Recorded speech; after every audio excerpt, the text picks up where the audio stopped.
Alors, dans votre livre Plaidoyer pour les Arabes, vous expliquez que du 7e au 13e siècle, la civilisation arabe a été en avance sur toutes les autres, innovant dans tous les domaines, ce qui ignorait par racisme, ignorance ou ethnocentrisme.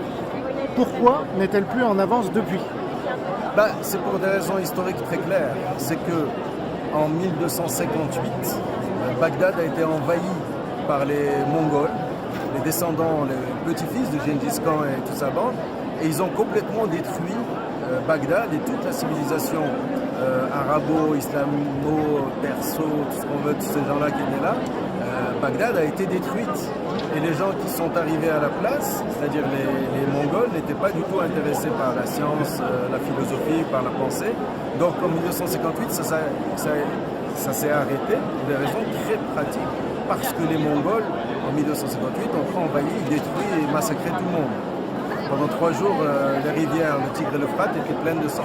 Et la même chose de l'autre côté, c'est-à-dire à Cordoue, en 1236, c'est-à-dire juste 20 ans avant, c'est la reconquête chrétienne. C'est ce qu'on appelle les rois catholiques.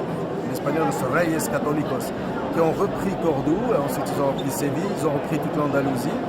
Et eux, c'est l'Église qui a pris le pouvoir. L'Église de l'époque, c'est pas l'Église d'aujourd'hui. L'Église de l'époque n'était pas du tout intéressée par la science, ni par la philosophie, ni rien.